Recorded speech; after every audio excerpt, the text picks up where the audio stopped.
주 앞에 나와 더욱 진실한 예배드리네. 주님을 향한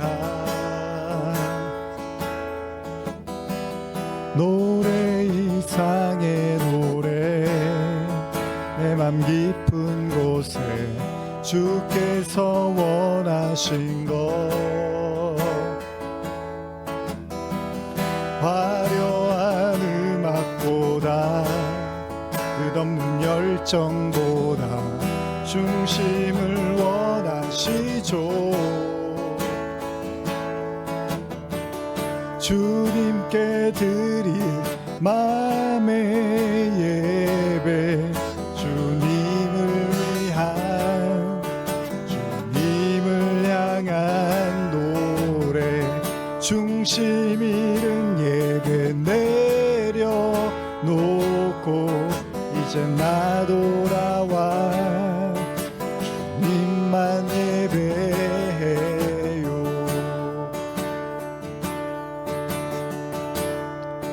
영원하신 왕, 표현치 못할 주님의 존귀, 가난할 때도 연약할 때도 주의 모든 것, 노래 이상의 노래, 내 맘 깊은 곳에 주께서 원하신 것, 화려한 음악보다 끝없는 열정보다 중심을 원하시죠. 주님께 드릴 마음의 예배, 주님을 위한, 주님을 향한 노래, 중심 잃은 예배 내려놓고 이제 나 돌아와 주님만 예배해요.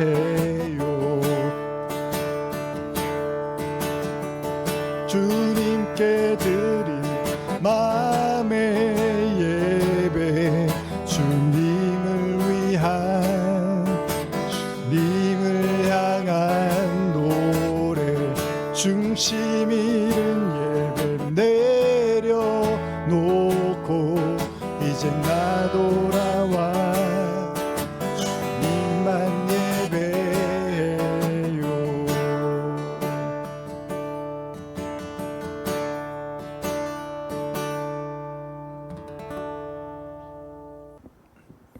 자, 제가 기도하고 시작하겠습니다. 하나님 아버지 감사합니다. 오늘 또 수요일 맞이해서 요한계시록 말씀으로 또 함께 나누기를 원합니다. 이 말씀들 결코 쉬운 말씀들은 아니지만 주님이 우리에게 주신 뜻이 있으리라 믿습니다.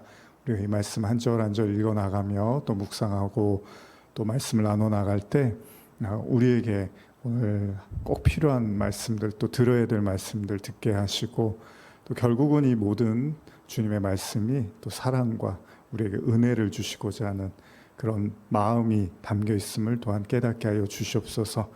모든 예배를 주님께 의탁하며 예수님의 이름으로 기도합니다.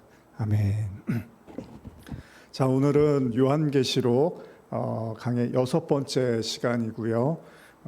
계시록 3장 7절, 우리가 이제 지난 시간까지 말씀을 3장 6절까지의 말씀을 함께 나누었는데, 오늘은 3장 7절의 빌라델비아 교회의 말씀을 함께 여러분과 나누면서 시작하고자 합니다.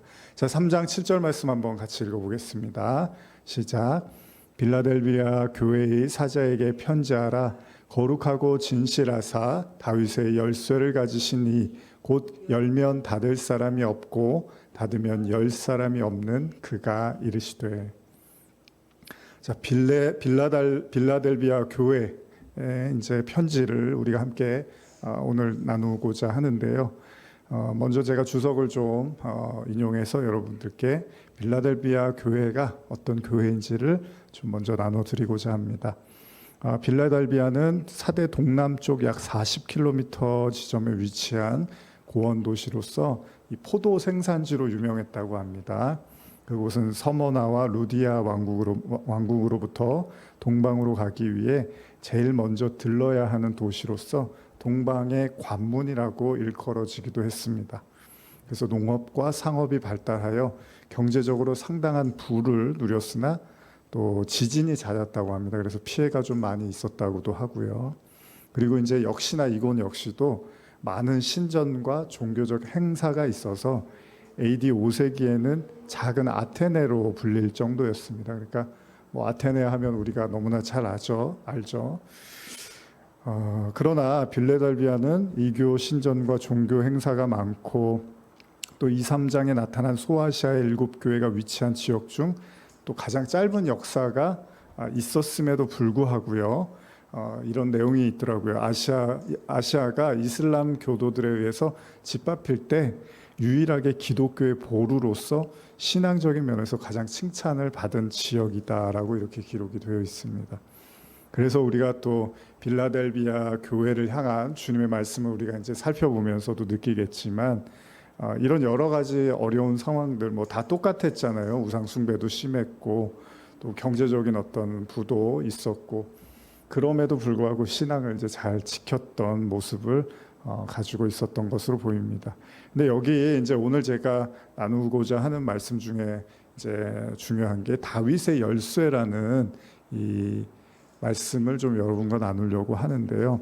다시 한번 계시록 3장 7절에 보시면 빌라델비아의 교회의 사자에게 편지하라 거룩하고 진실하사 다윗의 열쇠 이런 표현이 있죠. 그러니까 다윗의 열쇠에 대한 그래서 이 열쇠를 가지시니 곧 열면 닫을 사람이 없고 닫으면 열 사람이 없다. 이 의미가 좀 어떤 내용인가를 좀 오늘은 좀 살펴보고자 합니다. 그래서 이 다윗의 열쇠가 등장하는 이사야서 말씀을 보면 22장에 이런 말씀이 등장을 하는데요. 환상 골짜기에 관한 경고라고 이렇게 시작하는 이사야 22장에 이 다윗의 열쇠라는 표현이 등장을 하는데 여기에 관한 말씀을 한번 살펴보면요. 제가 우리말 성경으로 한번 이사야 22장 15절에서 19절을 읽어드리겠습니다. 주 만군의 여호와께서 이렇게 말씀하신다. 왕궁을 관리하는 시종장 셈나에게 가서 말하여라. 내가 여기서 무슨 짓을 했느냐? 누구를 위해 이곳에서 이런 짓을 했느냐? 너 자신을 위해 여기에 무덤을 깎아 만들다니 이 높은 곳에 내 무덤을 깎아 놓았다니 바위 안에 내가 쉴 곳을 파두었다니 보아라 너 힘센 사람아 여호와께서 너를 단단히 붙잡아서 멀리 던져버리실 것이다. 그가 너를 공처럼 돌돌 말아서 광활한 땅에 내 던지실 것이다. 거기에서 내가 죽어서 내 호화로운 병거들만 덩그러니 남을 것이다. 너는 내 주인 집의 수치거리다. 내가 너를 내 자리에서 쫓아낼 것이니 너는 일자리를 빼앗길 것이다. 여기 보면은 히스기 왕, 그 셈나라는 사람이 등장을 하는데 이 사람이 히스기 왕의 국고를 맡은 국내 대신이고요. 또 그런데 강등이 돼서 히스기야 왕의 서기관이 되었다라고 이제 성경에 기록이 되어 있어요. 열왕기하를 보시면요. 그런데 그가 히스기야의 그 외교 정책 결정에 이제 중요한 역할을 한 사람으로 또 나타나는데요. 성경에 이 셈나에 대한 이사야의 신탁을 보면 지금 읽은 내용이 그런 내용입니다. 셈나의 묘실이 자기의 의도대로 사용되지 못할 것이며 그리고 관직에서 쫓겨나고 그 자리도 엘리야김으로 대체될 것이며 또 유배당에 죽게 될 것이다 라는 이런 내용들을 지금 제가 여러분들과 함께 우리말 성경을 읽어드린 거거든요. 그래서 이사야 22장 16절 18절 지금 읽은 내용을 보시면 이 이사야는 이 셈나의 허식에 대해서 언급을 하고 있습니다. 그러니까 허례 허식에 대해서 언급을 하고 있는데 결국 그의 잘못으로 그 관직을 엘리야김이 대신하게 됩니다. 그래서 그 내용을 좀 계속 제가 아까 19절까지 이사야 22장 19절까지 읽어드렸는데 20절 이하도 계속 제가 읽어드릴게요. 그날에 내가 hil기야의 아들인 내 종 엘리야김을 부르겠다. 내가 그에게 내 관복을 입히고 그에게 내 띠를 둘러주면서 내 권력을 그에게 넘겨주겠다. 그는 예루살렘에 사는 유다 사람들과 유다 집의 아버지가 될 것이다.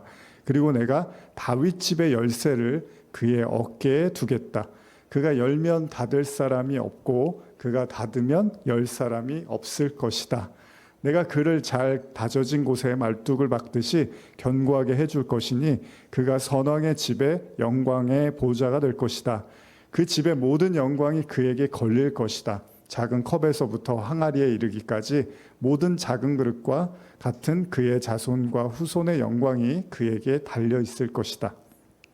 만군의 여호와의 말씀이다. 그날에 잘 다져진 곳에 튼튼히 박혀있던 말뚝이 삭아서 부러지고 떨어져 나갈 것이니 그 위에 걸어놓은 것들이 깨지고야 말 것이다. 이것은 여호와께서 하신 말씀이다.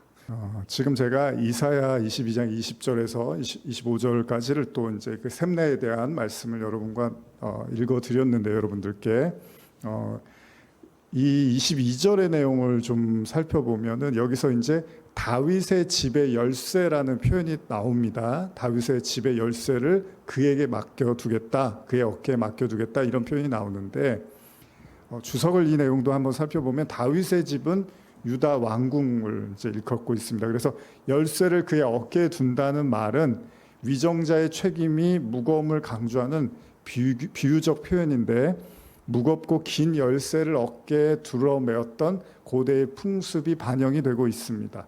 그래서 열쇠 가진 사람은 집안의 출입을 비롯해서 모든 살림살이를 관장해야 했습니다. 이 열쇠는 왕이 절대적으로 신임하는 자에게 주어졌죠.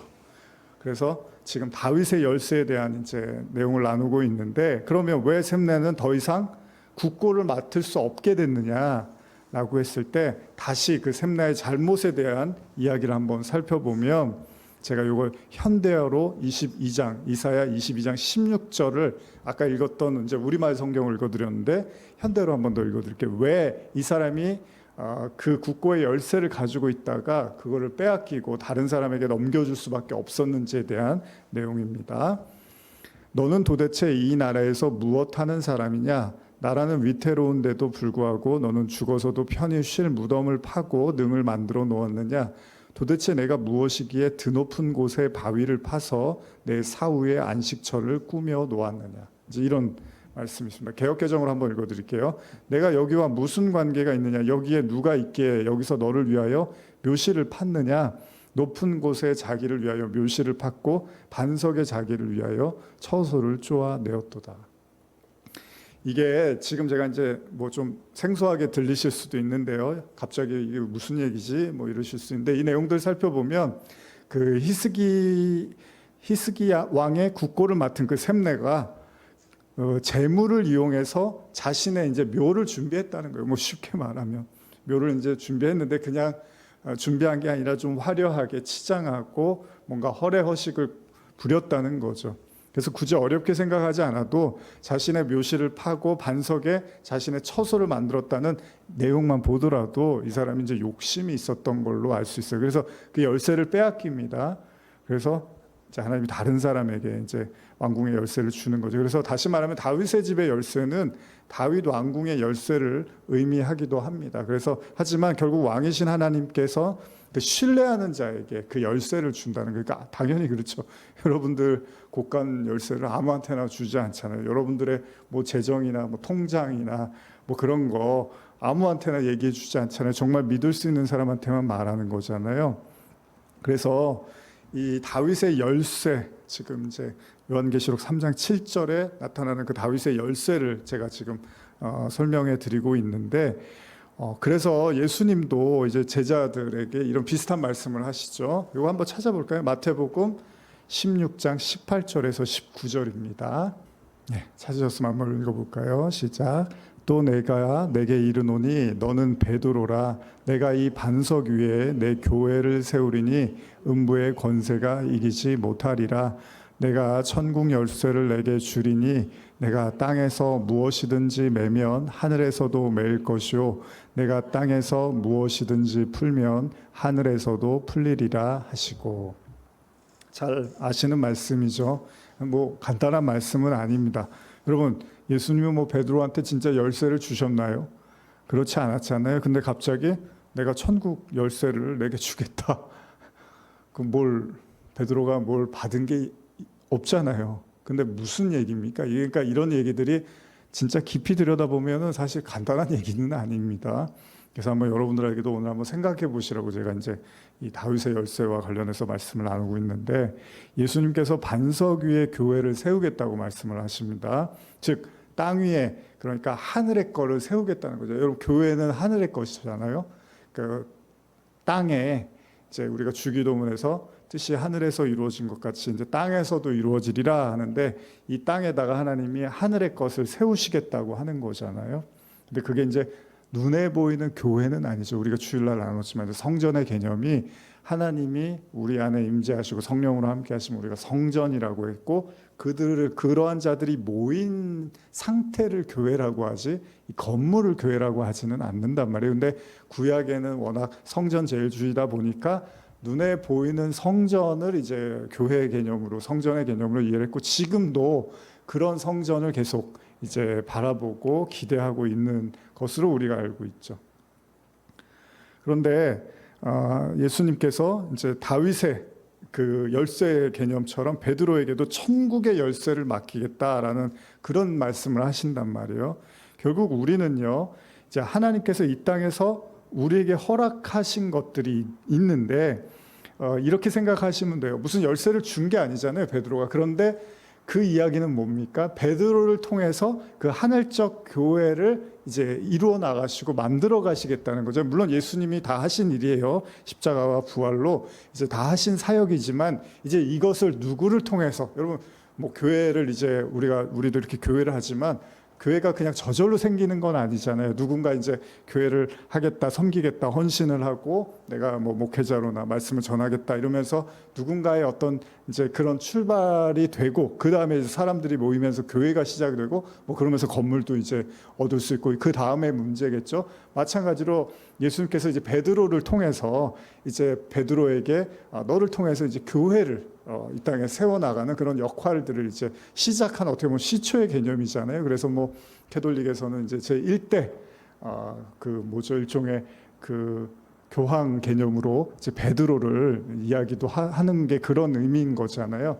그러니까 베드로를 통해서, 그래서 이제 사도행전을 보면 성령이 임하시고 베드로가 자꾸 일어나서 이제 말을 하죠. 그래서 베드로를 주축으로 해서 실제로도 사도행전이 이제 써 내려가져 가는 것을 우리가 알고 있습니다.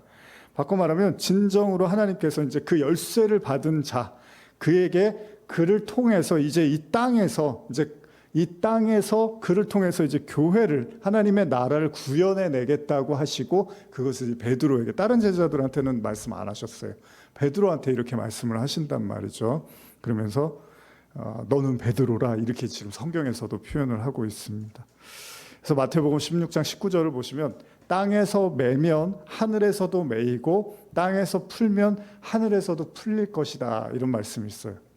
여러분, 매면과 풀면, 이게 이제 의미를 좀 더 살펴보면 매면이 잠그다, 그리고 풀면은 열어놓다라는 의미가 있단 말이에요. 그러니까 땅에서 잠그면 하늘에서도 잠길 거고, 땅에서 열리면 하늘에서도 열린다, 이런 내용으로 이해할 수도 있습니다. 그래서 제가 이제 요한계시록 하면서 제가 이렇게 중복해서 계속 나오는 본문들이 좀 있잖아요. 왜냐하면 이제 사단의 회당이나 뭐 사단의 권세, 워낙 영적 어둠의 세력과의 싸움이 나오다 보니까 반복적으로 등장하는 이제 구절들이 있단 말이에요. 자, 그 구절 한번 찾아서 또 읽어보겠습니다. 마태복음 23장 13절에서 15절입니다. 예, 찾으셨으면 한번 읽어볼까요? 마태복음 23장 13절에서 15절입니다. 시작. 화 있을진저 외식하는 서기관들과 바리새인들이여, 너희는 천국문을 사람들 앞에서 닫고 너희도 들어가지 않고 들어가려 하는 자도 들어가지 못하게 하는도다. 화 있을진저 외식하는 서기관들과 바리새인들이여, 너희는 교인 한 사람을 얻기 위하여 바다와 육지를 두루 다니다가 생기면 너희보다 배나 더 지옥 자식이 되게 하는도다. 아마 지난 시간에도 제가 읽어드렸던 것 같아요. 그러니까 이런 본문들이 이제 자주 등장할 수밖에 없어요. 예수님이 이제 격하게 바리새인들을 꾸짖으면서 하셨던 이제 말씀들이 있잖아요. 그런 말씀들이 계시록에서는 좀 반복이 될 수밖에 없습니다. 왜냐하면 계시록은 이제 책망이나 심판이나 회개에 대한 메시지가 거의 이제 주류를 이루기 때문에 이런 본문들을 계속 인용할 수밖에 없는데, 여러분 가만히 보십시오. 이것도 제가 한번 여러분한테 이제 기회가 되면 질문을 드리고 싶기도 하지만, 자, 바리새인들의 문제, 서기관의 문제를 예수님이 뭐랍니까? 너희는 천국문을 사람들 앞에서 닫는데요. 여러분, 천국문이 닫을 수 있는 겁니까? 닫고 싶다고? 여러분들이 닫고 싶으면 닫고 열면 열고 아니잖아요. 그러니까 이게 뭐예요? 본인들도 못 들어가고, 당연히 본인들이 못 들어가니까 누구를 인도하겠습니까? 그들에게 배우고 그들을 따르는 사람들도 들어갈 수가 없다는 얘기겠죠. 그러면서 15절은 뭐랄까? 서기관들과 바리새인들이요, 너희는 교인 한 사람을 얻기 위해서, 그러니까 열심히 소위 오늘말로 하면 전도를 해오는데, 그 전도를 해서 어떻게 해요? 너희보다 배나 더 지옥 자식이 되게 한다 그러죠. 근데 이게 당연한 이치가, 여러분 천국에 못 가면 연옥에 가나요? 아니잖아요. 우리 기독교는 그게 아니잖아요. 천국이 있고 지옥이 있고 중간에 뭐 다른 어떤 그 공간이 있는 게 아니면 결국 천국에 못 들어가면 당연히 지옥에 가게 되겠죠. 그러니까 지금 바리새인들하고 서기관들에게 예수님이 뭐라 그럴까요? 너희들의 믿음 가지고는 절대 천국에 갈 수가 없어. 그러니까 너희한테 배우는 사람들은 배우면 배울수록 지옥에 가는 배나더, 여기 배나더라는 표현이 있잖아요. 너희보다 더 심각한 상태로 만들어서 지옥 자식이 되게 한다는 거죠. 이것도 제가 계속 오늘도 이제 말씀 보고 준비하면서 뭐 제가 이제 유튜브나 이런 작업도 많이 하고 그러면서 말씀을 뭐 하루 종일 어쨌든 이제 접하고 하면서 느끼는 건데, 이게 이제 너무 우리가 자주 듣다 뭐 그래 뭐 바리새인들은 그랬지라고 하는데, 가만히 여러분 생각해 보세요. 왜 예수님이 이렇게까지 흥분하면서 너희들은 지금 절대 천국문을 열 수 없고 너희는 못 들어가, 그리고 너희한테 배우는 사람들은 당연히 지옥에 가, 이런 말씀들이 무섭잖아요. 그럼 왜 예수님이 이렇게까지 말씀하셨는지를 이제 우리가 깊이 생각해 볼 필요가 있죠. 13절에 보시면 당시 그 율법주의자들에 대한 경고잖아요. 그래서 쉽게 말하면요, 그들이 하고 있는 신앙생활, 그 신앙생활은 안 된다는 거잖아요. 오히려 지옥 자식을 만든다는 건데, 여러분 천국문은 닫혀 있고 지옥문이 열려 있다, 뭐 지금 이런 식으로 예수님이 말씀하신다는 거예요. 그러면서 이제 예수님이 조금 더 깊이 있게 그들에 대한 어떤 이제 허점, 잘못을 말씀을 하시는데, 이것도 한번 읽어볼게요. 마태복음 23장 같은 장의 본문입니다. 5절에서 12절입니다. 한번 읽어보겠습니다. 시작. 그들의 모든 행위를 사람에게 보이고자 하나니 곧 그 경문 띠를 넓게 하며 옷수를 길게 하고 잔치의 윗자리와 회당의 높은 자리와 시장에서 문안받는 것과 사람에게 랍비라 칭함받는 것을 좋아하느니라. 그러나 너희는 랍비라 칭함을 받지 말라. 너희 선생은 하나요 너희는 다 형제니라. 땅에 있는 자를 아버지라 하지 말라. 너희의 아버지는 한 분이시니 곧 하늘에 계신 이시니라. 또한 지도자라 칭함을 받지 말라.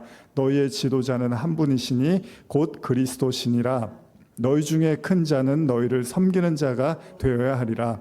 누구든지 자기를 높이는 자는 낮아지고 누구든지 자기를 낮추는 자는 높아지리라. 이 말씀 하시고 예수님이 천국문을 닫고 지옥의 자식으로 만든다라는 말씀을 하신 거죠. 그래서 이 말씀도 가만히 보면 결국은 사람들에게 보이고자 하는 그들의 신앙적 가식, 신앙적 위선에 대해서 꼬집고 계십니다. 그러니까 예수님이 지적하는 그들의 가장 큰 문제는 높아지고 싶었던 마음이었던 거고요. 다시 말하면 하나님께서 준 신앙이라든지 땅의 것들, 뭐 성전이나 말씀, 제사, 이런 모든 신앙적 요소를 가지고 자신의 지위를 향상시키고 사람들에게 인기를 얻고 잔치의 윗자리나 회당의 높은 자리에 앉는 것을 즐겼다는 거예요. 이런 어떤 문제 때문에 이제 이사야서로 잠깐 아까 다시 돌아가 보면 여기에 셈내에 대한 구절이 아까 읽은 내용들을 살펴보면 비슷한 맥락인데, 제가 한 번 더 개역 개정으로 이사야 22장 16절을 보시면 내가 여기와 무슨 관계가 있느냐? 여기에 누가 있기에 여기서 너를 위하여 묘실을 팠느냐? 높은 곳에 자기를 위하여 묘실을 팠고 반석에 자기를 위하여 처소를 쪼아내었도다. 이런 내용들하고 교차합니다. 근데 여러분들이 잘 생각해 보세요. 사람이 좀 교만할 수 있잖아요. 그리고 사람이 가끔 또 시건방을 떨기도 하고 좀 아는 척을 하기도 하고 또 사람들한테 문안받고 인사받는 거 좋아할 수도 있잖아요. 근데 뭐 그게 그렇게 잘못됐다고 지옥 자식이라고 하고 너희 가르침은 천국 문을 닫고 있다. 그러니까 제가 오늘도 이제 계시록 관련해서 뭐 영상도 편집을 하고 뭐 또 다른 말씀들도 보면서도 가만 생각해 보는데 사람들이 그런 생각을 잘 못하는 것 같아요. 지금 예수님이 그냥 단순히 종교 지도자들이 좀 거만하고 교만하고 뭔가 이렇게 눈에 가시처럼 행동하니까 화가 나셔서 거기에 대해서 막 이렇게 막 역정을 내시고 막 화를 내시고 함부로 말씀하시고 이런 걸로 생각하는데, 우리가 지난 주일에도 그 성전에 대한 말씀을 좀 나눴지만 예수님이 6월절에 성전, 예루살렘 성전 그 마당 뜰에, 성전 뜰에서 그 돈 바꾸고 뭐 비둘기 뭐 소, 양 파는 사람들 이렇게 다 엎으시고 보내시면서 막 화를 내시잖아요. 근데 제가 그때도 말씀 나눴지만 그게 단순히 그냥 화를 낸 게 아니라 이제 구약의 제사를 폐하고 이제 예수 자신이 제물이 돼서 이제 새로운 어떤 이제 제사, 그 영단번의 제사를 통한 완성된 구원을 이루겠다는 것을 보여주는 거였단 말이에요. 그래서 구약의 제사를 우리가 지금 드리지 않고 있는 것처럼, 그럼 여기서도 여러분도 한번 잘 생각해 보세요. 그거 좀 거만했다고, 그거 좀 뭔가 이렇게 사람들 앞에, 여러분 외식 안 하십니까? 신앙생활 하면서 외식 안 하는 사람이 몇이나 됩니까? 신앙생활 하면서 잘난 척 안 하는 사람이 몇이나 됩니까? 신앙생활 하면서 다 그런 거 있잖아요. 누구나 마음속에. 물론 덜 하냐 더 하느냐 이제 이 문제지. 근데 지금 천국 문을 닫고 지옥의 배나 자식이 된다 이런 표현을 쓰는 거는, 여러분도 그런 사람 만나면 여러분 다시는 안 만나실 거예요. 그런 사람.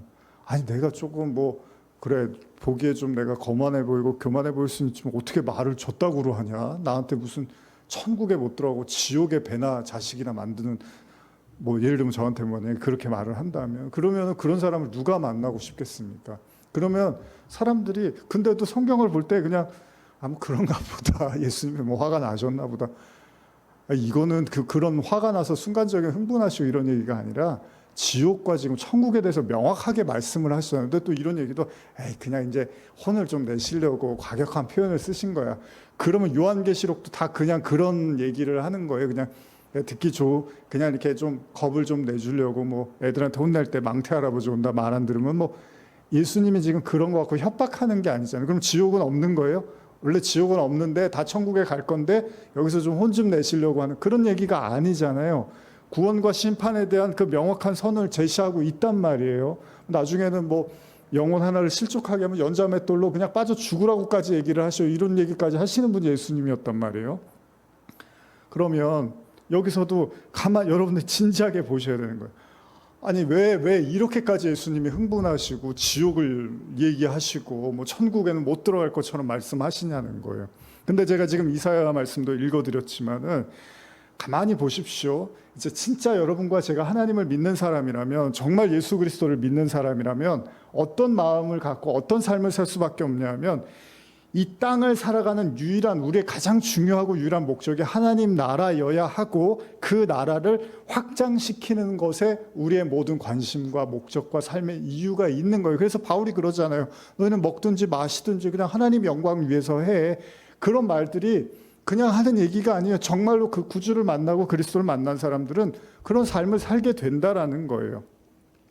그래서 이 땅에서 우리가 얻게 되는 모든 에너지와 모든 하나님이 주시는 은혜들은 결국 그 하나님의 나라의 확장을 향해서 나가야 되는데, 그런데 그렇게 하는 것이 아니라 이 땅에서 계속해서 대접을 받고 대우를 받고 자신의 어떤 그 사람들의 인기와 명예와 자신의 어떤 그 외식을 더욱더 이렇게 합리화시키는데 그 신앙을 사용한 사람들에게는 절대로 천국 문이 열리지 않을 거라고 말씀을 하시는 거예요. 그러니까 심각하게 들어야 되는 말씀이라는 거예요. 그럼 이걸 좀 더 제가 좀 더 깊이 있게 나누면, 그런 자들에게 나오는 가르침은 결국은 지옥문으로 이끈다는 거잖아요. 왜냐하면 그들의 신앙의 목적은요, 여러분 분명히 하십시오. 그들의 신앙의 목적은 정말로 하나님의 나라, 예수 그리스도의 복음, 하나님의 그 말씀의 진리를 나타내는 데 있는 것이 아니라, 어떻게 하면 사람들에게 나를 더 돋보이고 화려하고 인정받는데, 그 육체의 소욕을 이루는데 그들의 모든 관심이 있다는 거예요. 예수님은 거기에 대해서 격분했던 거예요. 그냥 뭐 예수님이 너무 꼬장꼬장해서 조그만 말 좀 거만하게 하면 저건 지옥 가야지, 이러면 어떻게 삽니까 예수님하고. 근데 예수님이 그런 차원의 말씀이 아니라, 니들의 속이 훤히 보이는데 너희는 하나님의 진리나 말씀에 관심 있는 게 아니라, 그냥 너희들이 어떻게 이 세상에서 사람들한테 존경받고 대우받고 내가 괜찮고 그런 사람으로 보이는 거, 거기에만 혈안이 돼 있다는 거예요. 근데 우리는 안 그렇습니까? 우리도 그래요. 우리도 때때로 보면 내가 너무 중요한 거예요. 내가 너무 중요해서 내 주변에 비춰지는 내가 너무 중요한 거예요. 그러다 보니까 정작 진짜 신앙의 어떤 내용을 잃어버리고, 그게 이제 형식주의로 갈 수밖에 없는 게 다 그런 거죠. 주변의 시선, 주변의 어떤 기대, 그 다음에 주변의 어떤 평가, 평판, 이런 걸 계속 생각하다 보면, 내가 하나님을 믿으러, 내가 주님을 믿기 위해서 교회도 나오고 신앙생활을 하는 건데, 나중에는 그런 것들보다 사람들과의 어떤 시선이나 평판에 대해서 너무 생각을 하다 보면 결국은 신앙이 산으로 가버리는 그런 결과를 낳고 있습니다. 그런 의미에서 예수님의 어떤 지적은 어떻게 보면 어떤 의미에서 이 사람들이 이런 얘기를 듣고 회개를 했으면 돼요. 문제는 이제 회개를 하지 않고, 계시록은 이제 끈질기게 그걸 추적을 하는데, 여러분 계시록의 심판이 그렇게 쏟아져도 계시록에 보면 이런 말씀이 나오죠. 그러나 그들이 결코 회개하지 않더라, 이런 말씀이 나온단 말이에요. 그러니까 예수님이 던지는 그런 메시지를 저나 여러분도 마찬가지죠. 우리가 사랑의 메시지로 들으면 회개하고 받아들이고 깨지고 인정하면 거기서 더 큰 열매를 맺을 수 있는 건데, 결국은 받아들일 마음이 없고 계속 우리의 신앙의 어떤 잘못된 행태를 고수하다 보면 결국은 우리도 이런 메시지를 들을 수밖에 없는 그런 현실에 처하게 된다는 거죠.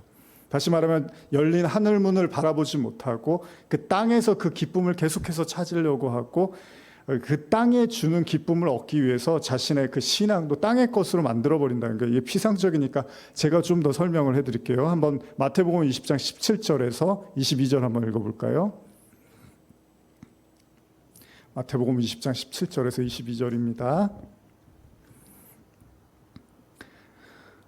네, 한번 읽어보겠습니다. 시작. 예수께서 예루살렘으로 올라가려 하실 때 12 제자를 따로 데리시고 길에서 이르시되, 보라, 우리가 예루살렘으로 올라가노니 인자가 대제사장들과 서기관들에게 넘겨짐에 그들이 죽이기로 결의하고 이방인들에게 넘겨주어 그를 조롱하며 채찍질하며 십자가에 못 박게 할 것이나 제3일에 살아나리라. 그때 세베대의 아들 야고보의 어머니가 그 아들들을 데리고 예수께 와서 절하며 무엇을 구하니, 예수께서 이르시되 무엇을 원하느냐, 이르되 나의 이 두 아들을 주의 나라에서 하나는 주의 우편에 하나는 주의 좌편에 앉게 명하소서.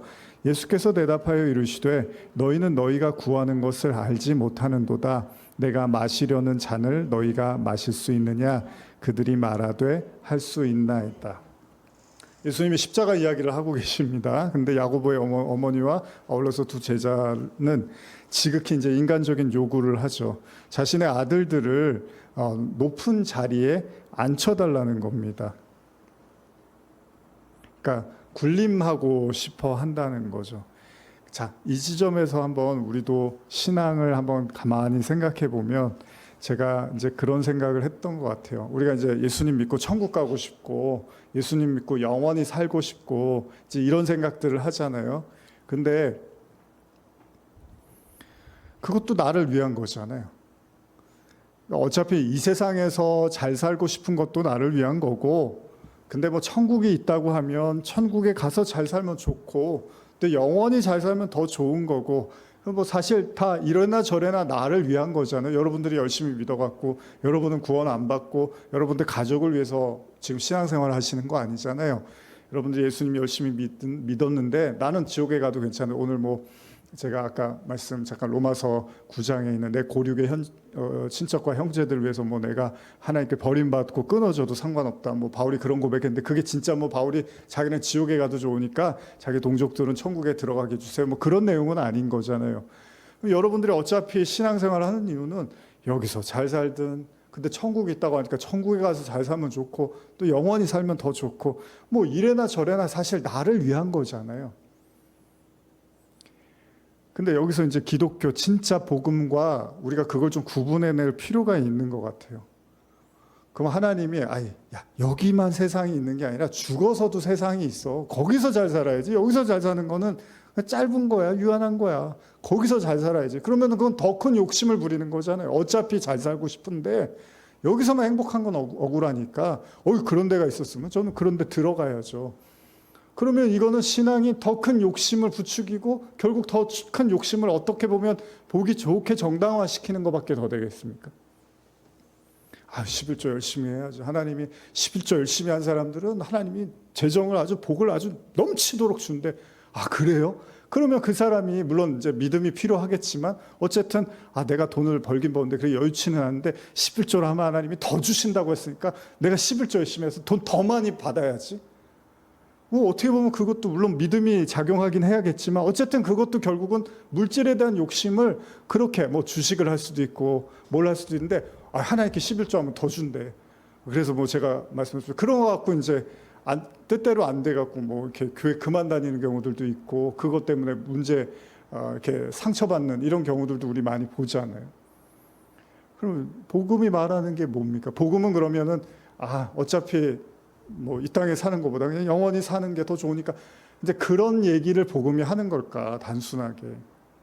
그래서 오늘 다윗의 열쇠라든지 아까 뭐 샘내 얘기도 하고 베드로에게 열쇠를 주는 천국의 열쇠 얘기도 하고 또 예수님이 바리새인들과 사두개인들 뭐 이런 유대인들에게 너희는 천국 문을 닫아버렸다 이런 얘기들이 여러분 유대인들도 마찬가지 아닙니까? 하나님을 왜 열심히 섬겼습니까? 선민이라고 믿었고 당연히 구원받은 백성이라고 생각했으니까 열심히 했는데 아니라고 하잖아요. 예수님이 아닌 정도가 아니라 이거는 지옥의 자식을 만드는 격이다. 그것도 바리새인 사두개인들은 당시에 그 율법으로 정통한 사람들이고 최대한 말씀대로 살았던 사람들한테 굳이 가서 그렇게 더 메시지를 던진단 말이에요. 자, 그럼 뭐가 문제인 거예요? 구원에 있어서 여러분들도 지금 이렇게 말씀 듣고 우리가 오랜 몇 년 동안 여러분들도 오랜 시간 동안 신앙과 씨름하면서 오는데 그럼 어차피 잘 살고 싶은 거 다 매한 가지 아닌가요? 저기 안 믿는 사람들이나 교회에 있는 사람들이나 잘 살고 싶은데 그 차이만 천국에서 잘 사느냐 이 땅에서 잘 사느냐 복음이 그런 얘기를 하는 걸까요?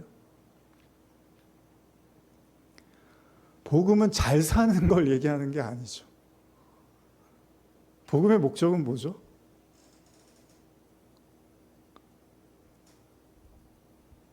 제가 우스개로 얼마 전에 이제 명절이고 해서 그 옛날에 주성치를 좋아해서 갑자기 생각이 나 어떤 영화의 한 장면 생각나서 그걸 좀 보려고 서유기 설리기연이라는 영화가 있는데 그걸 이제 틀어놓고 혼자 봤어요. 이제 대학 때 아주 너무 재밌게 봤는데 그 영화가 뭐 오랜 시간이 흘렀는데도 나름 지금까지도 그래도 명작으로 이렇게 뭐 사람들이 많이 보는 것 같더라고요. 좀 유치한 영화기도 한데 한편으로 웃긴 그냥 코미디 영화기도 한데 거기에 이제 깔려 있는 어떤 내용들이 이제 좀 짠한 게 있어서 사람들이 좋아하고 저도 좋아했었습니다. 근데 거기에 이제 그 주인공이 그런 표현을 쓴단 말이죠. 뭐 이제 손오공 이야기예요. 손오공 이야기인데 인생에서 가장 큰 고통이 있다면 후회하는 거다. 뭐 이런 말을 해요. 인생에 있어서 가장 큰 고통은 후회하는 거다. 이제 그런 말을 하는데 제가 그걸 보면서 그냥 뒤집어서 한번 생각을 해봤어요. 여러분 인생에서 가장 큰 행복은 뭘까요? 저는 그런 생각을 했어요. 내가 사랑하는 사람과 함께하는 게 가장 큰 행복이 아닐까. 뭐 맛있는 거 먹고 놀러 가고 하는 것도 좋은데 내가 정말 아끼고 사랑하는 사람, 그게 뭐 가족일 수도 있고, 뭐 부부일 수도 있고, 뭐 자녀일 수도 있고, 친구일 수도 있고, 내가 그런 사람들, 뭐 교회에서는 성도일 수도 있고, 내가 사랑하는 사람들과 함께 이렇게 살아가는 게 가장 큰 행복이 아닐까라는 생각을 했거든요. 근데 그게 꼭 잘 먹고 잘 살아야 된다는 전제가 아니죠. 뭐 좋은 집에서 좋은 차를 끌고 좋은 곳을 여행하고 좋은 걸 먹고 이런 게 꼭 전제가 되지 않는다 하더라도 내가 사랑하는 사람과 진짜 뭐 찬송가처럼 뭐 높은 산이 거친 들이 초막이나 궁궐이나 내 주 예수 모신 곳이 그 어디나 하늘나라처럼 내가 정말 아끼고 사랑하는 누군가와 함께 하는 게 제가 보기엔 인생에서 가장 큰 행복이 아닐까라는 생각을 했거든요. 근데 이제 손오공은 결국 이제 모든 걸 다 내려놓고 이제 떠나야 되는 상황이 돼서 뭐 그런 이제 영화 속 내용이 나오는데, 여러분 신앙의 목적은 잘 살고 잘 먹는 데 있는 게 아니죠. 행복하고 물론 행복하면 좋은데 그게 일차적인 목적은 아닙니다. 그리고 그 잘 먹고 잘 산다는 것을 조금 더 그 분해해 보면 결국은 높은 자리에서, 여러분 돈이 많아야 되잖아요. 잘 먹고 잘 살려면 돈이 있어야 되잖아요. 놀러도 가고 뭐 맛있는 것도 사 먹고 사고 싶은 것도 사고 이러려면 돈이 있어야 되잖아요. 그럼 높은 자리에 있어야 되는 거잖아요. 그럼 다 같은 거예요. 뭐 샘내라든지 뭐 지금 바리새인들도 물론 뭐 허름하고 가난하게 살고 이런 사람이었어도 결국 높은 자리에 앉고 싶었던 거잖아요. 그것도 그런 거예요. 그냥 돈과 무관해 보이지만 결국은 사람들의 인기와 명성을 누리고 싶었던 거면 또 존경받고 싶은 마음이었던 거고, 신앙의 목적은 거기에 있는 게 아니죠. 신앙의 목적은 뭐죠? 여러분이 하나님이 사랑이라는 걸 깨닫는 거예요. 예수 그리스도를 통해서 그 하나님의 무한하고 영원한 사랑을 여러분 지옥도 영원히 살고 천국도 영원히 살아요. 제가 가끔 그런 질문을 해요, 사람들한테. 지금 이런 식으로 살면 영원히 살아도 괜찮으시겠습니까? 지금 여러분들이 지금까지 살아온 삶이 이 상태로 영원히 살면은 뭐 살아볼 만 하시겠습니까? 여러분 지금 웃으시잖아요. 뭐 대답 안 하셔도 왠지 알 것 같아요. 그렇죠.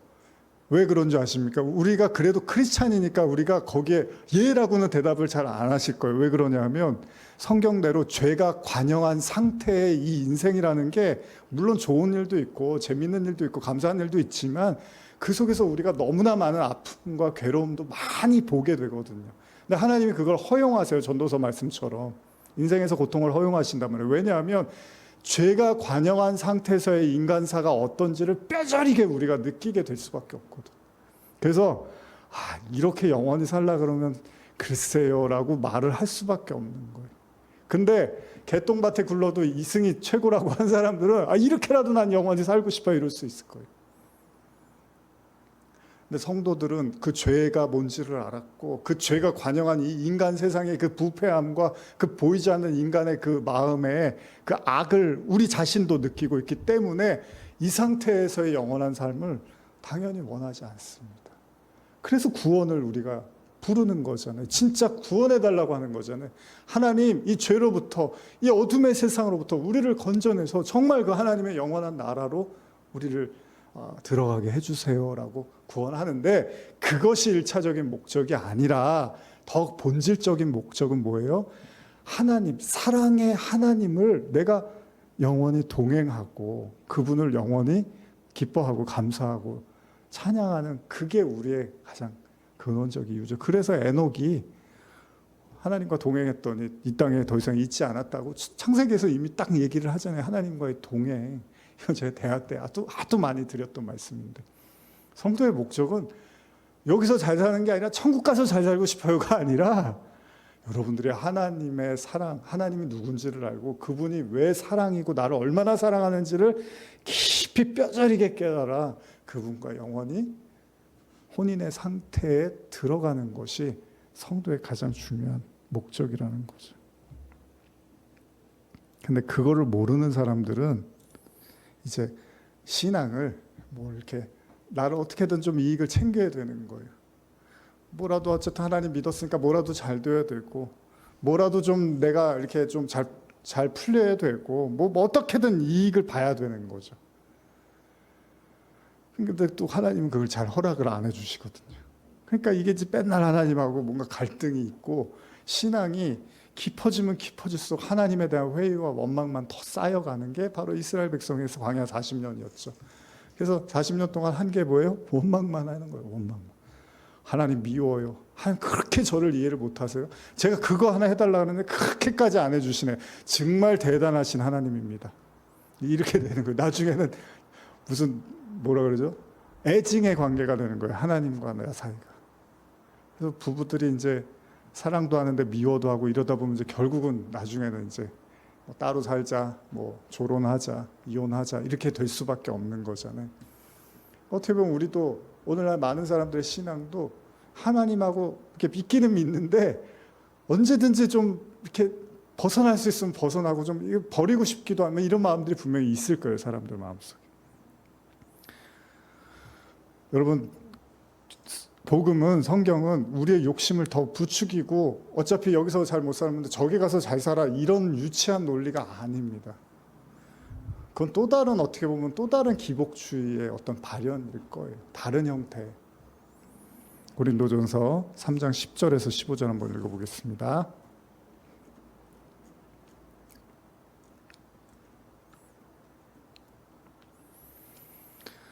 자, 한번 읽어보겠습니다. 시작. 내게 주신 하나님의 은혜를 따라 내가 지혜로운 건축자와 같이 터를 닦아둠에 다른 이가 그 위에 세우나 그러나 각각 어떻게 그 위에 세울까를 조심할지니라.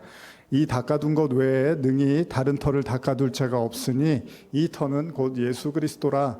만일 누구든지 금이나 은이나 보석이나 나무나 풀이나 짚으로 이 터 위에 세우면 각 사람의 공적이 나타날 터인데 그 날이 공적을 밝히리니 이는 불로 나타내고 그 불이 각 사람의 공적이 어떠한 것을 시험할 것입니다.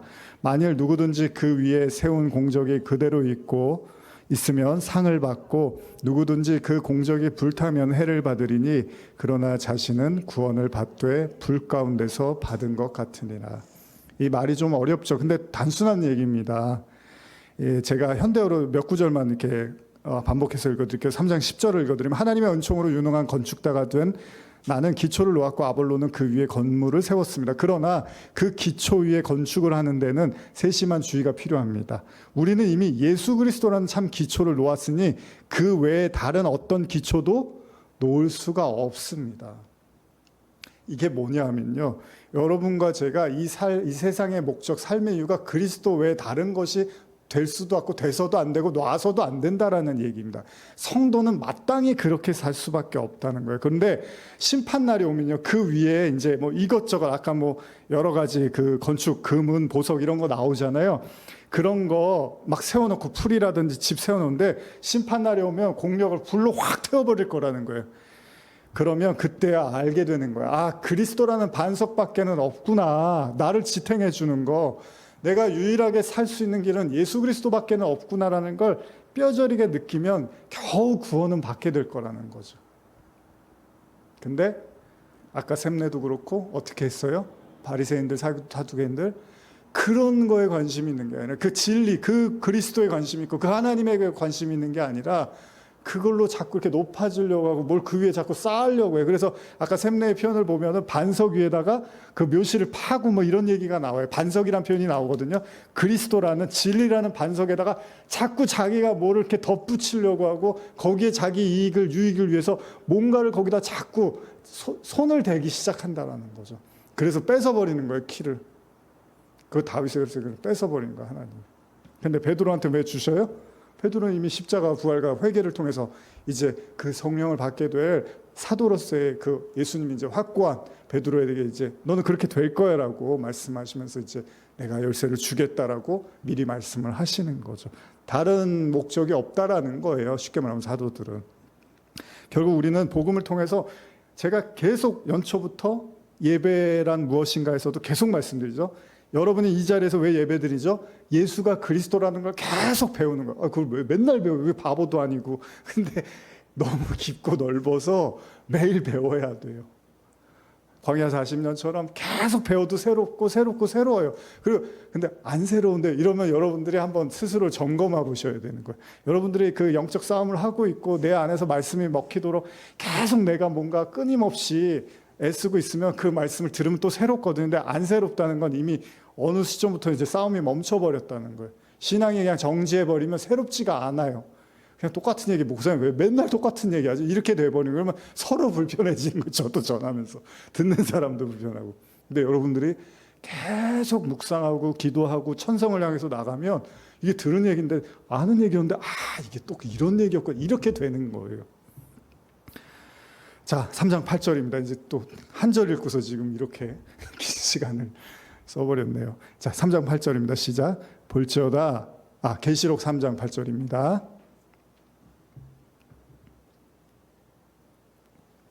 시작. 볼지어다 내가 내 앞에 열린 문을 두었을 때 능히 닫을 사람이 없으리라. 내가 내 행위를 아노니 내가 작은 능력을 가지고서도 내 말을 지키며 내 이름을 배반하지 아니하였도다. 그래서 열린 문을 두었다라는 표현을 쓰죠. 내 앞에 열린 문을 두었다. 그렇죠? 근데 이런 표현이 여러분들이 좀 이게 뭔가 익숙하지 않으실 수 있는데 요한복음 1장 51절에 이런 말씀이 있습니다. 내가 또 진실로 또 이르시되 진실로 너희에게 이르노니 하늘이 열리고 하나님의 사자들이 인자 위에 오르락내리락 하는 것을 보리라. 이런 표현이 있고요.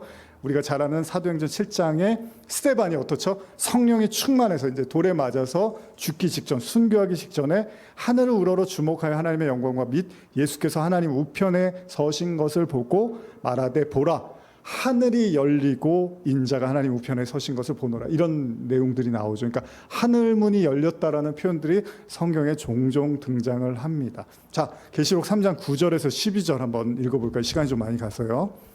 시작.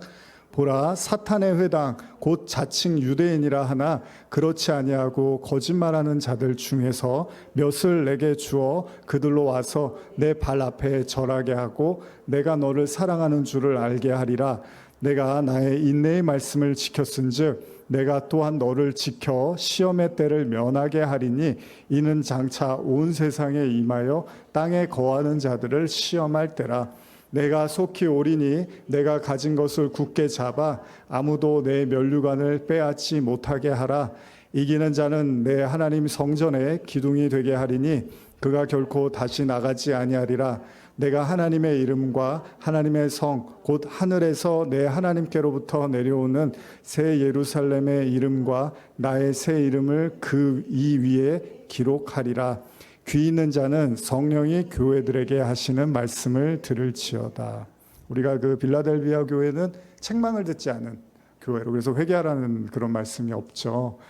그런데 이 얘기를 제가 그냥 중요한 두 구절만 한 대로 한번 더 읽어드리면서 마무리를 할게요. 여기는 자, 계시록 3장 9절 10절입니다. 주의하라. 사단의 앞잡이면서도 스스로 유대인이라고 주장하는 자들이 있다. 그러나 사실 그들은 유대인이 아니다. 거짓말하고 있는 것이다. 그러므로 내가 그들을 쳐부수겠다.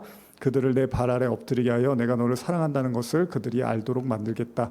너는 박해당하면서도 인내로 내게 순종하였다. 그러므로 나는 이 세상에 살고 있는 모든 인간을 시험하기 위하여 닥쳐올 큰 재난과 시련의 때에 너를 보호하여 주겠다. 이미 이들의 어떻게 보면 이게 빌라델비아 교회가 말을 잘 들어서 이제 하나님이 보호해 주시겠다라고도 볼 수 있지만 또 뒤집어서 생각해 보면요.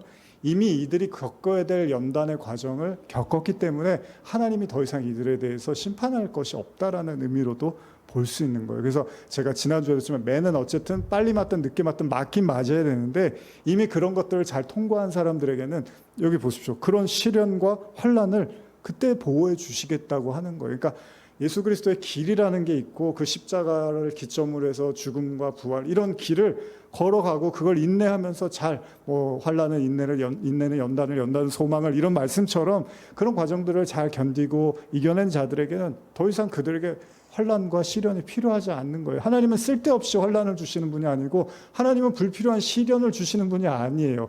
계속 제가 말씀드리면 욥기에서도 욥이 재수가 없어서 하나 딱 걸려갖고 모델로 하나님이 막 고통 주고 이런 게 아닙니다. 그냥 성도들에게도 욥기는 해당이 돼요. 여러분 욥도 그런 고난 받았지만 지금은 그런 사람 없나요? 욥 같은 고난 받는 사람 없나요? 있어요. 많아요. 병원에만 가도 아파서 정말 그냥 계속 소리 지르는 사람도 있고 너무 아파서 욕하는 사람도 있어요. 욕이 절로 나올 정도로 고통스러워서. 지금도 뭐 가난 때문에 질병 때문에 뭐 인간관계 때문에 너무너무 많잖아요. 그래서 그냥 정신들이 많이 황폐하고 괴로운 그런 사람들이 많잖아요. 뭐 욕만 그런 게 아니에요. 근데 하나님이 그런 환난과 시련을 그냥 허락하시는 게 아니라 그 속에서 우리의 어떤 그 죄와 회개를 통해서 그 심판을 면케하시는 그 과정들을 우리가 겪고 나가면, 그렇게 되면 하나님이 그 시련과 환난을 지켜주시겠다고 빌라델피아 교회에 말씀하신다는 겁니다. 자, 그럼 이제 라우디게아 교회의 말씀을 좀 읽고 이제 마무리를 좀 할게요. 다음 주에 4장을 좀 보려고 해서요. 자, 한번 3장 14절에서 18절 한번 읽어보겠습니다. 시작. 라우디게아 교회의 사자에게 편지하라. 아멘이시오, 충성되고 참된 증인이시오, 하나님의 창조의 근본이신 이가 이르시되 내가 내 행위를 아노니 내가 차지도 아니하고 뜨겁지도 아니하도다. 내가 차든지 뜨겁든지 하기를 원하노라.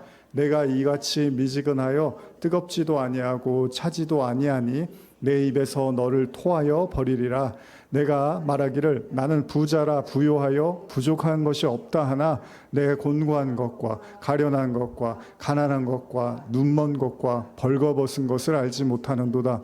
내가 너를 권하노니 내게서 불로 연단한 금을 사서 부유하게 하고 흰옷을 사서 입어 벌거벗은 수치를 보이지 않게 하고 안약을 사서 눈에 발라 보게 하라. 무릇 내가 사랑하는 자를 책망하여 징계하노니 그러므로 내가 열심을 내라 회개하라. 19절 말씀 참 중요한 것 같아요. 사랑하는 자를 책망하여 징계한다. 여러분, 매 없이 꾸짖음 없이 혼내는 거 없이 자녀를 키우는 게 결코 좋은 방법이 아니잖아요. 그죠? 우리 TV에서도 전문가가 나와서 그런 얘기 하잖아요. 애가 자꾸 떼를 쓰고 애가 말도 안 되는 짓을 하고 행동을 하면 바로 가서 거기에 대해서 훈육을 하고, 또 너무 지나칠 때는 이제 더 강하게 가르치라고 이야기를 하는 것처럼, 여러분, 하나님이 우리를 책망하시고 징계하시는 건 사랑의 또 다른 표현이라는 걸 여러분들 잊지 마셔야 됩니다. 그러지 않으면 신앙생활이 그냥 힘들어지고 하나님이 미워질 수밖에 없는 거예요. 자, 라우디게아 교회에 잠깐 제가 주석을 읽어드릴게요. 라우디게아는 빌라델비아 동남쪽 약 72km, 에베소에서 동쪽으로 약 160km 지점에 위치한 도시로서요, 라이커스 계곡에 있는 여러 도시들 중 하나라고 합니다. 또한 맞은편으로는 10km 지점에는 히에라볼리가 약 14km 지점에 골로새가 위치해 있었는데, 이 세 곳은 바울의 서신에 밀접한 관련이 있는 곳이라고 합니다. 이곳의 특징은 교통의 요충지였을 뿐만 아니라 모직물 공업의 중심지였고, 또 부르기아 가루라 알려진 안약과 의학교가 있었다고 합니다. 또한 활발한 금융거래로 풍요로운 생활을 누렸대요. 여기도 마찬가지네요. 그리고 그런데 이곳 물 사정이 좋지 않아 히에라볼리와 골로새로부터 항상 수로를 이용해서 물을 공급받았다고 합니다. 근데 이제 여기서 중요한 거예요. 한편 라우디아 교회는 에바블리가 설립하였으며 골로새 교회와 함께 이제 바울이 지도했는데, 여기서 이제 중요한 메시지가 뭐냐면 내가 차지도 않고 덥지도 않다는 말이 나오잖아요. 근데 이것도 제가 주석을 읽어드릴게요. 좀 흥미로운데, 본문은 라우디아 교인들이 열심히 없을 뿐만 아니라 영적으로 아무런 영향력이 없음을 책망하는 내용인데요.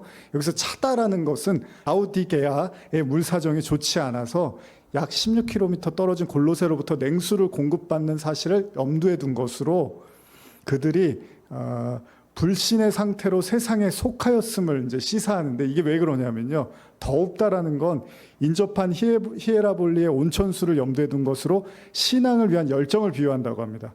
그런데 라우디게아 교인들은 차지도 덥지도, 즉 그리스도를 대적하여 세상과 타협하지도 혹은 그리스도에 대한 뜨거운 열정을 소유하지도 않은 상태로 미지근했다는 거잖아요. 근데 즉 그들은 하나님의 말씀과 그리스도에 대해서 무관심하고 자만한 자들이었는데, 라우디게아 교인들에게 차든지 덥든지 하라는 요구는 양자 중 반드시 하나를 택하라는 의미라기보다는 차든지 덥든지의 중간 상태를 의미하는 그 미지근한 상태에 대한 신랄한 책망입니다. 근데 여기서 그 미지근하다라는 거에 대해서 이제 토한다는 표현이 나오잖아요.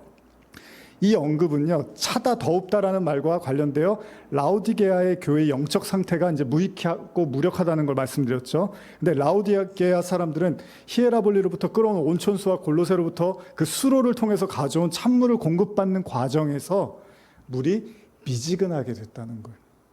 그래서 식수로 사용하기에 부적합해서 마시는 자마다 토하고 버렸다고 합니다. 그래서 라우디게아 사람들이 미지근한 물을 토해 버리듯이 그리스도께서도 미지근한 영적 상태에 머물러 있는 라우디게아 교인들을 거부하고 버리겠다고 책망하시는 내용이 이제 이렇게 나오는 거라는 거죠. 근데 이게 이제 심각한 상태인 거예요. 지금 라우디게아도 심각한 영적인, 이제 우리가 정말 이게 오늘날 교회, 우리도 그렇지만 오늘날 교회가 정말 생각해야 될 게, 그리스도에 관심이 없으면 이제 그 신앙은 볼장 다 본 거예요. 내가 예수 그리스도를 알고 싶고 하나님을 더 알고 싶고 배우고 싶고 이런 거에 대해서 흥미를 잃어버리고 이제 교회 오면 다른 거에 관심이 있는데 정작 그 진리라든지 복음에 관심을 잃어버리면 이제 이거는 신앙을 이제 볼장 다 본 거예요. 이거 토해버리라고 하잖아요. 이거는 미지근하다. 이거는 차라리 차든지 덥든지 둘 중에 하나만 하는데 아예 그렇지도 않은 상태에서의 그 하나님을 대면한다는 거는 이건 토해버린다. 이렇게 이제 표현을 하고 있는 거죠. 거기다 대고 이제 뭐라고 합니까? 왜 이런 신앙이 가능한 줄 아십니까, 여러분? 성경이 말하잖아요. 네가 말하기를 나는 부자라. 이게 이제 중요한 거예요. 왜 그런 미지근한 신앙을 유지할 수 있냐면 나는 이미 구원 받았거든요.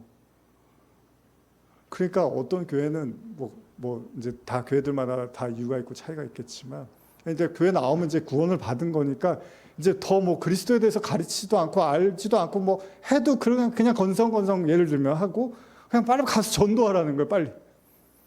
뭐 그렇잖아요. 그런 경우 많잖아요. 아 이제 교회 나왔으니까 세례 받았으니까 이제 뭐 됐고 이제 가서 빨리 전도하라는 거예요. 그리스도를 얼마나 지금 성경이 얼마나 두꺼운데 우리가 배워야 되고 알아야 되고 이 땅에서 경험해야 되는 그 복음과 그 신앙의 과정이 연단의 과정이 얼마나 많은데 그냥 이제 교회 나왔으면 이제 천국은 확보한 거니까 이제 빨리 가서 전도를 많이 해야죠. 전도하세요. 이런다. 전도가 나쁘다는 게 당연히 전도해야죠. 그런데 그렇게 하면은 유대인들처럼 그냥 스스로 구원받은 사람들이라 보니까 똑같은 얘기예요. 나는 지금 이게 유대인들이 가진 생각을 이 라우디게아 교인들이 한 거잖아요. 나는 부자라. 부유한 것이 없고 내 곤고한 것과 가련한 것과 가난한 것과 눈먼 것과 벌거벗은 것을 하나도 모르는 거예요. 그러니까 자인식을 전혀 못하고 있으면 여러분 보십시오. 목마른 사람이 우물을 판다고 정말로 갈급해야지 물도 찾는 거잖아요. 누가 예수를 찾고 누가 복음에 관심이 있습니까? 내가 정말 구원에 갈급하고 내가 정말 하나님을 만나야지만 이게 내 마음이 이게 해소가 될 것 같고 진짜 내 진리를 알아야지만 삶의 이유가 뭔지를 내가 알아야 될 것 같은 그런 자들에게만 복음과 말씀이 중요한 거지. 먹고 사는데 큰 지장이 없고 뭐 사회적으로도 내가 뭐 지탄받을 뭐 그런 것도 없고 내가 뭐 도덕적으로도 큰 문제 일으킨 적도 없고 그냥 교회 나와서 그냥 뭐 예배 잘 지키고 하면 되는 거지. 뭐 그 되는 거 아닙니까? 그 신앙생활 그런 거 아닙니까? 아니라고요. 신앙생활은 십자가 지고 그 부활하신 예수님과 연합하는 여기까지 가는 거잖아요. 그리스도의 장성한 분량까지 가는 건데 그게 남 얘기처럼 들리고 그거는 그냥 뭐 목사님들이나 뭐 전도사님들이나 뭐 선교사님들 얘기고 어떻게 다 그렇게 살아요? 우리는 우리 인생이 있는데. 초대교회 사람들이 그렇게 살았나요? 아니잖아요. 근데 이제 이게 물질주의하고 이 만몬주의가 이렇게 다 혼합해지면서 이제는 뭐 굳이 그렇게까지 해서 예수를 왜 믿어? 뭐 예수를 믿어서 뭐 내가 이익을 얻을 수 없다면 그렇게까지 나도 할 필요가 없지. 이런 생각을 우리가 하게 되잖아요. 근데 그런 모든 것들이 복음에 대한 자인식, 그러니까 복음에 비춰진 나를 인식하지 못하니까 얼마 전에 제가 그 이제 작년에 수요 그 성경 공부하면서 찍었던 영상을 최근에 이제 1년 지나서 이제 그 제 개인 유튜브 채널에 올리고 있는데 거기 38년 병자 뭐 그런 얘기가 나오는데 그 이야기를 이제 나누면서 그 우리 기억나시나요? 이 38년 된 병자의 어떤 현실을 하나씩 이렇게 이야기하면서 결국 그게 38년 된 병사가 운이 좋고 뭐 거기서 최악의 상태에서 예수님이 재수가 좋아서 고쳐준 게 아니라 우리의 대표성이었다라고 이제 얘기를 나눴었잖아요. 말씀을 이렇게 대봐야지만 알 수 있는 것들이 있거든요. 우리 뭐 코로나 때문에 그 PCR 검사도 많이 받았지만 이게 검사해갖고 이제 뭐 그 검사기에다 돌리고 해야지 알 수 있는 거잖아요. 대조를 해봐서 이 사람이 코로나인지 아닌지를 하듯이 우리의 그 영적인 현주소를 보려면 말씀을 계속 대봐야 하지 않은 거거든요. 여러분 말씀을 안 돼 보면은 몰라요. 내가 어떤 사람이고 난 부유하고 부족한 것이 없고 난 다 알고 있고 나는 가난하지 않아. 나는 눈 뜨고 있고 나는 옷도 잘 입고 있어. 이렇게 생각하잖아요. 근데 말씀을 대보면 그게 다 드러나게 된다는 거죠. 그래서 뭐라 그럽니까? 내가 너를 권하노니 내게서 불로 연단한 금을 사서 부유하게 하고 흰옷을 사서 입어 벌거벗은 수치를 보이지 않게 하고 안약을 사서 눈에 발라 보게 하라. 지난주에도 나눴던 내용이지만, 자, 여러분들도 이 말씀 들으시면서 여기서 지금 불로 연단한 금을 사고 그래서 부유하게 하고 흰옷은 뭐예요? 그리스도로 옷 입는다는 얘기예요. 그리고 불로 연단한 금을 하는 거, 여러분들 믿음을 정결케 해서 그 재련된 금처럼 순금으로 만들라는 거잖아요. 그리고 벌거벗은 수치, 옷을 사서 흰옷을 사서 입고 그리고 안약을 사서 눈을 뜨라는 게 눈을 감았다는 얘기잖아요. 이 얘기들은 다 뭐예요? 이렇게 하지 않으면 토해버리시겠다고 하잖아요. 그러니까 이거는 뭐 그렇게 하면은 좋은 거고 안 하면 할 수 없지 이런 얘기가 아닙니다. 예수님은 계시록은 그런 얘기를 하는 게 아니에요. 이렇게 하지 않으면 내가 너를 토해버릴 거야, 뱉어버릴 거야, 이렇게 말씀을 하시는 거죠. 그래도 여러분들이 이렇게 우리가 말씀을 나누고 우리는 이제 이런 말씀들을 이렇게 비춰보려고 하잖아요. 그 속에서 우리가 부족한 것들을 하나님 안에서 채워나가려고 하는 이런 우리의 시도, 이런 신앙의 모습들이 우리에게 계속해서 이제 그런 모습들을 우리가 갖고 있는 것이 복된 거죠. 잘 가고 있는 거고요. 자, 33장 20절에서 22절 읽고 이제 마무리하겠습니다. 시작. 볼지어다 내가 문 밖에 서서 두드리노니 누구든지 내 음성을 듣고 문을 열면 내가 그에게로 들어가 그와 더불어 먹고 그는 나와 더불어 먹으리라. 이기는 그에게는 내가 내 보좌에 함께 앉게 하여 주기를 내가 이기고 아버지 보좌에 함께 앉는 것과 같이 하리라. 귀 있는 자는 성령이 교회들에게 하시는 말씀을 들을지어다. 아멘. 네. 누구든지 내 음성을 듣고 문을 열면 내가 그에게로 들어가서 그와 더불어 먹고 그는 나와 더불어 먹으리라. 이기는 그에게는 내가 보좌에 함께 앉게 하여 주기를 내가 이기고 아버지의 보좌에 함께 앉은 것 같이 하리라. 귀 있는 자는 성령이 교회들에게 하시는 말씀을 들을지어다. 이제 우리가 7교회의 말씀을 이제 좀 빠르지만 다 이제 살펴봤죠.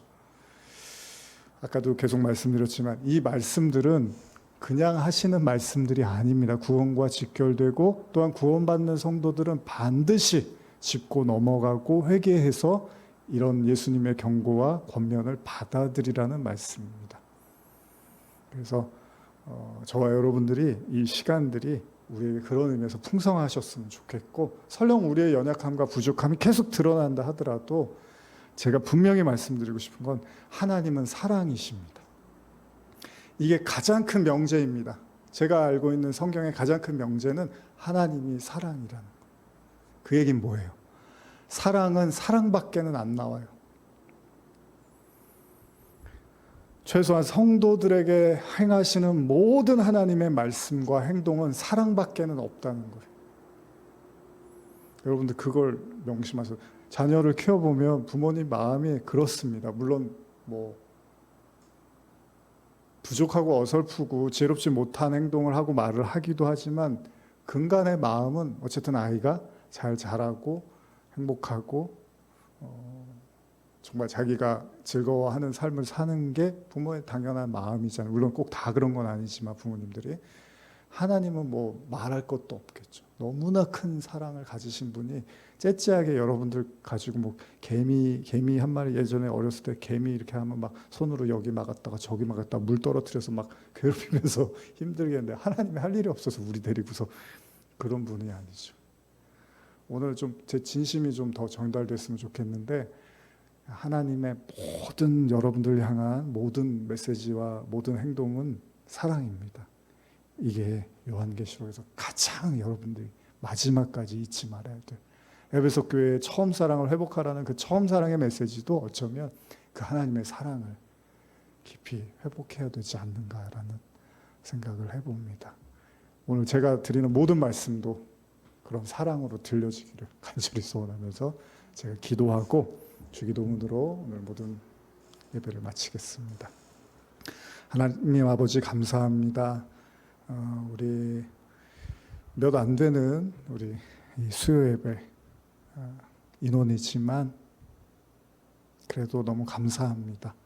5년 전에 또 요한계시록 수요일마다 나누면서 어떻게 보면 좀 뜨겁고 어렵고 무거운 말씀이었지만 꾸준히 이 자리를 지켜가며 또 그 말씀들을 곱씹으며 또 배에 쓰기도 하지만 또 받아들이려고 했던 우리 성도님들이었습니다. 또 이렇게 다시 이제 2024년 들어와서 이 말씀 나눌 때 또 동일한 모습으로 이 자리에서 우리가 또 말씀을 나누고 있습니다. 정말 축복하기를 원하고 또 상황과 환경이 되지 못해 또 인터넷으로 예배가 마치고 또 영상을 통해서 설교 들으시는 모든 분들에게도 그렇게 하나님을 알고자 하고 그리스도를 배우고자 하고 정말 깊은 하나님의 마음을 깨닫기를 원하며 지금도 천성을 향해서 걷고 있는 그 성도들 모두에게도 그 크신 하나님의 사랑으로 함께하여 주시옵소서. 마지막 시련까지도 이 주님을 향한 또 주님이 우리를 향한 이 사랑을 잊지 않게 하여 주시옵소서. 감사와 찬양을 올려드리며 하늘에 계신 우리 아버지여 이름이 거룩히 여김을 받으시오며 나라의 마옵시며 뜻이 하늘에서 이루어진 것 같이 땅에서도 이루어지리이다. 오늘날 우리에게 일용할 양식을 주옵시고 우리가 우리에게 죄진 자를 사하여 준 것 같이 우리의 죄를 사하여 주옵시고 우리 시험에 들게 하지 마옵시며 다만 악에서 구옵소서. 대개 나라와 권세와 영광이 아버지께 영원히 있사옵나이다. 아멘.